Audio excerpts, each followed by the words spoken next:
Yo, what's up everybody? Holding Ice with you here, bringing you Fairytail final season anime review.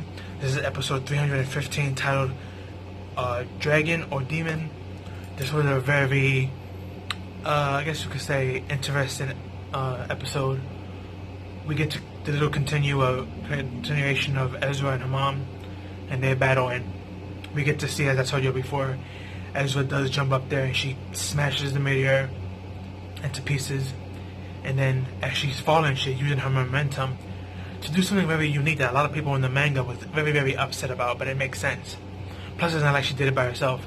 And what I'm talking about is, when she was coming down, she had her sword in her hand still, and she came down, and she was gonna cut her mother.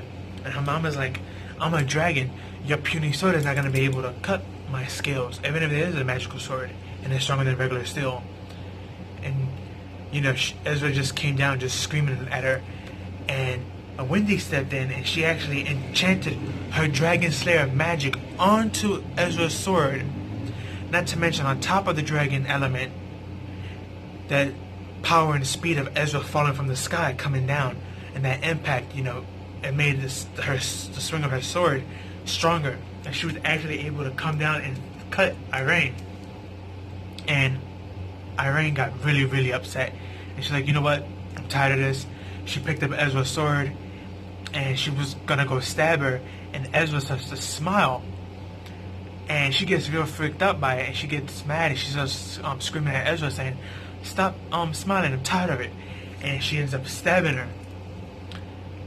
And during this confrontation, we find out that in the past, the reason why she failed Irene to enchant herself onto Ezra was not because Ezra was not compatible. The real problem was her motherly instinct kicked in and she couldn't do it.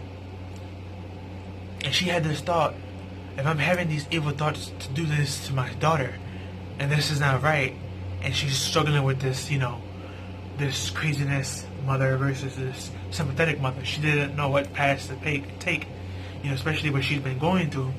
You know, then she's alone and she's abandoned. She was like, you know what, the best choice would be for me to abandon Ezra. And she does, and she starts to cry. And we see that in the flashback. Then Ezra, you know, she gets up and she does like this epic Naruto headbutt to Irene. It doesn't put her down, but it does kind of stun her for a little bit. And Irene was like, gonna, you know, stab her and stuff. And it gets kind of crazy because it looked like she was about to go up to stab her, but as you see one of my thumbnails, she actually ended up stabbing herself. And she was like, how pathetic, the most powerful woman in the world, and I couldn't kill my own child. And Ezra was even shocked, and Wendy, and Ezra was like, why did you do this? And she was like, yeah, why indeed, why did I do this? And basically what it came down to, like I said earlier, it came down to her mother instincts. Her instincts as a mother kicked over, and she was like, I gotta protect my child from anything, no matter what, even if that person / monster that's attacking my child is myself. So exactly what she did, she took Ezra's sword and she stabbed herself. And there she dropped, and the battle was over. Then Wendy went up to her and she was like, are you okay? And she's like, I've seen better days, but I'll be fine. And Wendy was like, there's something I wanted to ask you that's been bothering me. I've been sniffing the battlefield, trying to sniff out a master, but I can't find him. Hopefully, you know, his senses mix him with everyone else and he's okay. And Ezra didn't say nothing. She just embraced Wendy with a really powerful hug, and Wendy caught on, because, you know, Wendy's not dumb. And she's like, oh no, that really happened. And then she started to cry. Then we get to shift over to Natsu and Happy and Lucy and what's going on with them. But before I end off with the Ezra and her mom thing, I just want to state, I know a lot of people are going to be upset about how the battle ended, and could Mashima have wrote out the battle better? Yes, he could have. He could have wrote it out better. But for the sake of the story and how the story goes, since in Fairytail it's a happy ghost story and nobody really died except the villains, this was pretty much expected. And again, for Ezra versus Irene, it kind of makes sense. I mean, her motherly instinct kicked in and wanted to protect her daughter in the end. Especially when she got the flashback of seeing her daughter smile, which we get to see baby Ezra, newborn Ezra actually. And she was real cute. I like the little picture we get to see of her and her mother and how they acted. And how, like, Ezra mother looked just like Ezra, just with braids. One string of braid really, but it was pretty cool and sad to see that, and how it kind of makes us feel bad for Ezra's mother, because if you really sit down and think about it, it wasn't the fact that she's a bad person, it's more the fact that she's very crazy and crazy right now, because she lost her human life. Even though she looks human, she's not. She's a monster, she's a dragon, and all she wanted back was her human life. That made her go crazy and make some wrong choices in her life. But if you really look at it, it was really a sad story of mother and daughter. It's something that, no one should be able to go through, which sadly there's things, not, of course, as Fairytail put it, not that because that's a fantasy word, we're in the real world, but they are mothers and daughters and sons and daughters and, fathers and their daughters and fathers and their sons, that they go through similar things in life like this. So it is very unfortunate, especially for those who was missing one parent and they grew up with one parent only. So Ezra had the worst case scenario. She had none. She was an orphan.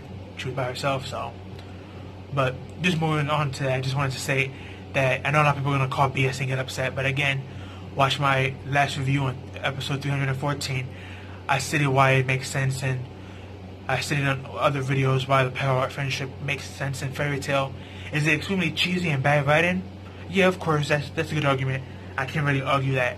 But to say that it has no place in the story is like, then what are you really reading? You can't really be reading Fairytail when the title of itself says Fairytale. And if you know what a fairytale is, it's usually a happy-go story of characters and bad trials overcoming with just luck and magic. So, our traditional version of fairy tales anyway. Now, if you want to go back to the medieval days of Fairytale, that's a whole other story. But moving on with that, we get to Natsu, and Natsu has to make a choice. His demon seed and dragon seeds are fusing because he hasn't picked which one he wants to be. And if he doesn't pick which one that he wants to be, they are going to fuse and explode, and he's going to die. And Natsu made his choice, and a lot of people got upset about this because his choice was, no, I'm going to be human. And we see his seeds disappear. One, I don't believe the seeds disappear. I believe since he's no longer struggling to what he wants to be, a human, a dragon, or a demon, I believe the seeds is dissipated, but are still lingering in him. And there's a reason for that, but I will have to explain that in another video down the road.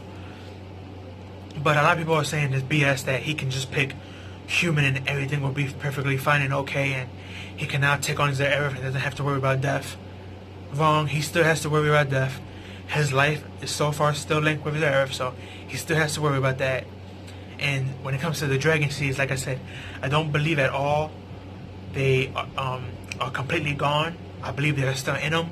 They just decided to decrease in size because he chose to be human instead of choosing one of those two paths that was laid out before him, which makes sense since Natsu's body was technically a human boy before he became what he is.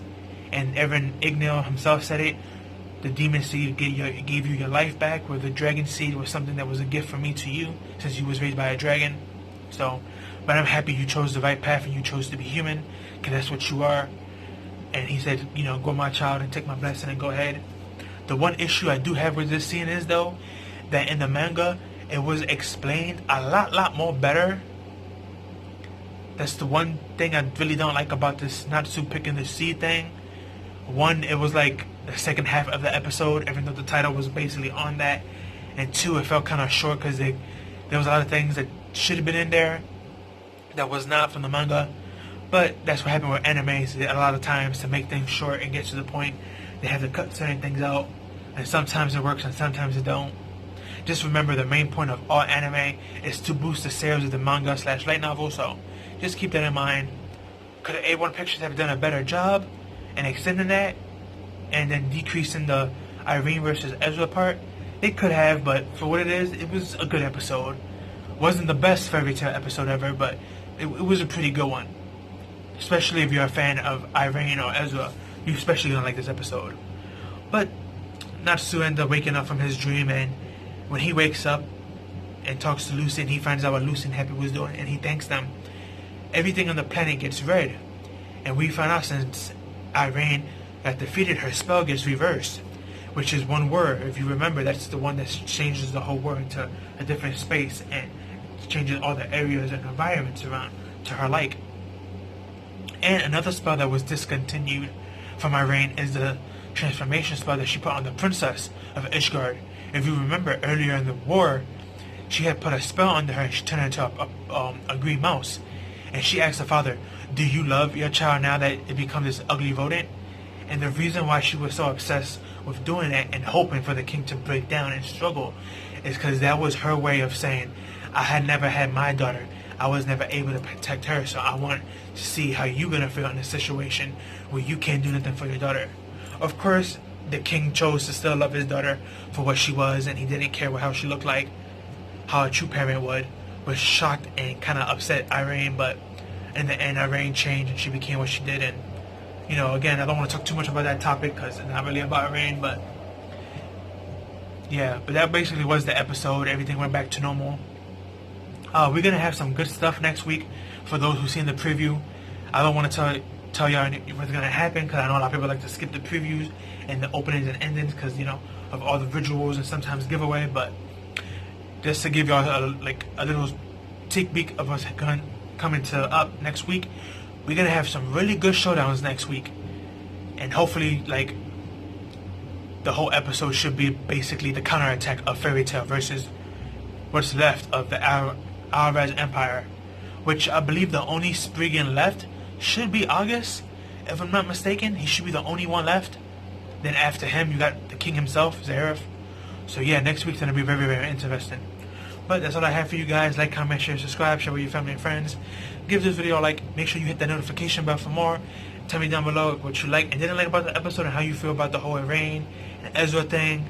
Do you call BS? Or do you like how the motherly instinct took over and made her not, you know, kill Ezra again for the second time?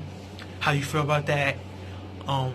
Just remember the situation both her and Ezra are in before you make that predicament / call. And yeah, just have some fun with this. But that's all I have for you guys. Peace on, have a good one.